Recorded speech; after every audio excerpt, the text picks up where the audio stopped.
I'm Cramer. Welcome to Mad Money. Welcome to Cramer. Look, my friends. Hey, I'm just trying to make a little money here. My job is just entertainment. I'm going to be doing some explaining. So call me at 1-800-743-CBC. Tweet me at Jim Cramer. Look, you either believe or you don't believe. It is as simple as that. You either accept that OpenAI is going to pay for the billions of dollars of chips they just ordered from AMD, or you refuse to believe it, and you assume AMD will get stiff because OpenAI doesn't have the money or won't need the chips.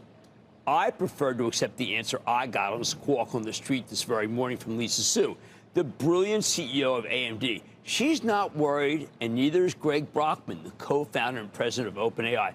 He will be doing the paying. Even though there are countless AI skeptics, the market clearly believes that OpenAI can afford to spend tens of billions of dollars on AMD's highest-end chips in addition to Nvidia's chips, which is why AMD stock shot up 24% today, igniting almost the whole market. The Dow dipped 63 points, S&P advanced 0.36%, and the Nasdaq jumped 0.71%. That's where the action is. I know that I am a believer. Ever since Jensen Huang, the CEO of Nvidia, told me about the possibilities of accelerated computing and artificial intelligence, I don't know, 2018, I've thought that there could be some sort of revolution going here. Jensen told me I was thinking too small. He said it was actually going to usher in the fourth industrial revolution. Now, initially, I thought that seemed a little bit hyperbolic. We've had three industrial revolutions. First, there was the steam engine and the rise of machine production. Second, electricity and mass production. Third, the last 5 decades of digital technology, automated production, electronics, telecom, the PC, and the internet. And now is the fourth industrial revolution, the era of artificial intelligence and machines that reason. That is the next iteration. Machines that we'd rather deal with than humans. Machines that will either be our assistants or our enemies, if you believe Hollywood. I see no reason to disagree with Jensen Huang. His predictions have been right the whole time. He predicted AI would be seismic and his company would be at the heart of it. Today, though, we found out we have a second heart with OpenAI, the most aggressive of the generative AI plays, stepping up to the plate and announcing a gigantic deal with AMD to supply cutting-edge chips, the kind that rival what Nvidia is making. Rival. I found it shocking. I knew that AMD was working on chips that could compete with Nvidia's. I knew that for a while. OpenAI's Greg Brockman told us this morning that he basically needed all the computing power he could get his hands on. And AMD's product was excellent. OpenAI will be taking a stake in AMD, a slug of warrants, which kick in as AMD stock goes higher. This deal could be worth tens of billions of dollars to AMD and Lisa Su. Now, the stock market lapped it up with AMD rallying $39 or nearly 24% in one session. But more important, all the parts of the data center went higher. The usual suspects, Dell, ARM, Marvell, Micron, and the more prosaic companies that design and build the centers. They all had still one more rally in them. Any good news about this particular part of the economy sends everything connected to it roaring. But what matters to me is that there's a never-ending parade of billionaires, hedge fund managers, and their journalist mouthpieces who simply will not relent. They refuse to accept that all this is happening, and it is happening. They think these sky-high levels of spending have to lead to a crash, not unlike the dot-com implosion in the year 2000.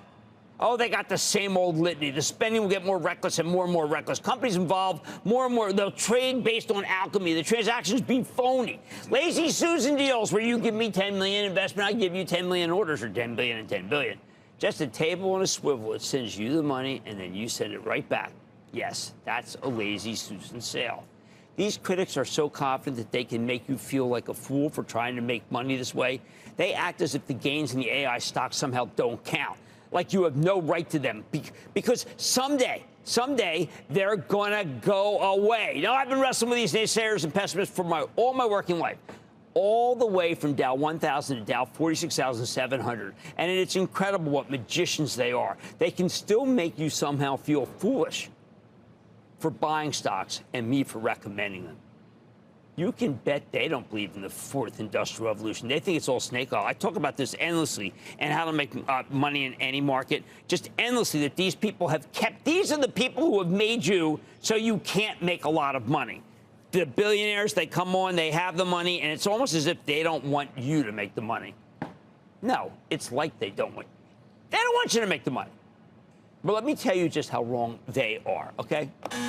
Last month, Jensen Huang won a very similar deal with OpenAI, this time a 10-gigawatt deal. The AMD was 6, with the latest and greatest Nvidia merchandise. Unlike AMD with its grant of warrants to OpenAI, Nvidia actually is going to be investing $100 billion in OpenAI in stages over the life of the deal. If you haven't studied Jensen's moves, you might not know that he's an excellent investor. He does all the work himself. I'm telling you, I have people who've been in the room. He intimated that rather than this being a circular lazy Susan deal, as the billionaires described and the hedge fund shorts described, it's simply a great investment in an up-and-coming company. He pointed out that there can be no circular deal if there's no quid pro quo. No matter. I hear from people immediately, ones I haven't talked to in years, who are outraged that I believe that Jensen, when he said that the deal wasn't exclusive. This guy has created $4 trillion of market capitalization in less than 5 years. Why the heck wouldn't I believe him? Of course, I heard from none of those critics today when we found out that it really wasn't exclusive, to the point that where OpenAI seems to view AMD's chips as equal to Nvidia's. I mean, I found it a little insulting. They needed computing power to meet the demand because the demand is overwhelming them. I asked how they were going to pay for it, and they told me basically not to worry about it. But they have a no-nonsense CFO in Sarah Fryer, a storied fixture at young companies and former managing director at Goldman Sachs, whom I trust through and through. And AMD's Lisa Su is one of the toughest execs in the business. Both have impeccable credentials. But look, what can I tell you? I trust them. I mean, what am I going to do? That's all I can tell you is I trust them. In 1999, though, well, there was nothing but shysters and crooks and liars and mountebanks right at the top of the big companies. As the founder of TheStreet.com, I know wherever I speak. The executives running OpenAI and AMD are not like these people.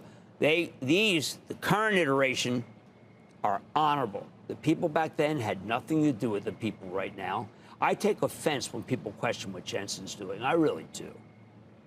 But what's the hurry here? Aren't the hyperscalers worried that the equipment they're buying isn't worth it? That they might go broke spending all this money? That by the time they get the equipment, it is going to be obsolete? No. That's not what they're worried at all. In part because the hyperscalers all have very deep pockets. They don't care about the cost. In the end, they're afraid of being the next Microsoft. Bing! Left in the dust. Left behind. See, each one has its own verticals that need AI. Meta has social, the ads. Tesla has robotics, autonomous driving.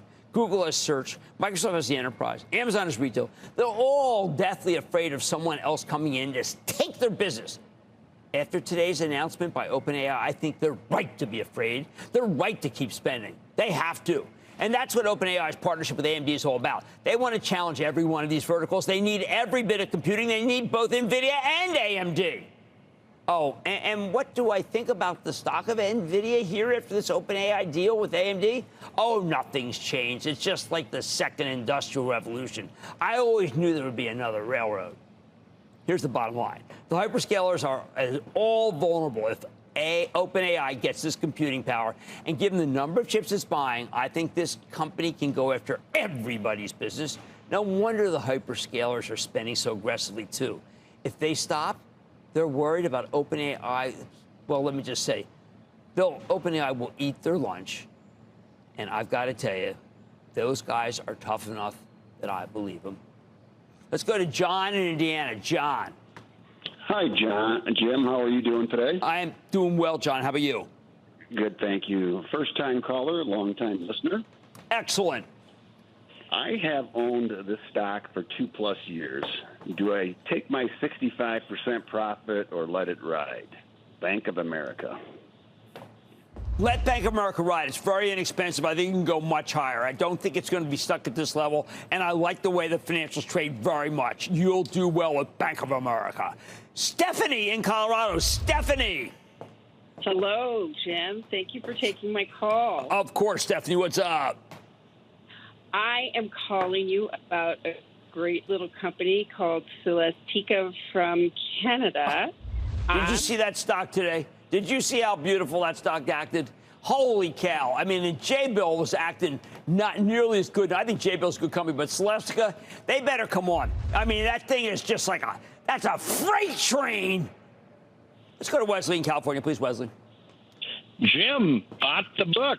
Sorry I couldn't make it to 555 Fifth Avenue, but I bought it on no, you don't have to Amazon. worry because they ran out of books. They ran out of books real early, so you didn't have to worry. You see, I didn't have any in my backpack, you know? But they ran out of them. That's okay. There's plenty of them where I came from.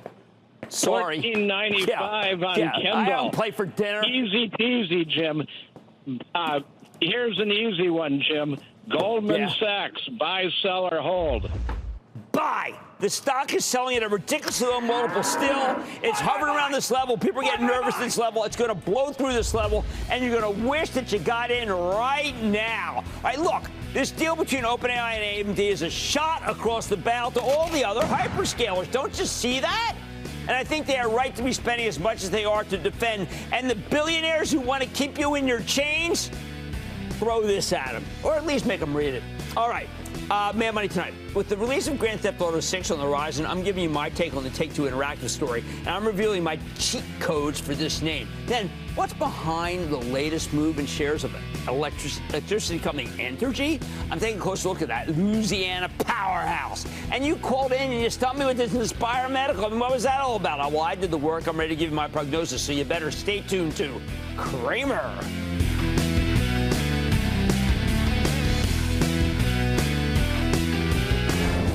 Don't miss a second of Mad Money. Follow @Jim Cramer on X. Have a question? Tweet Cramer. #MadMentions. Send Jim an email to madmoney@cnbc.com or give us a call at 1-800-743-CNBC. Miss something? Head to madmoney.cnbc.com.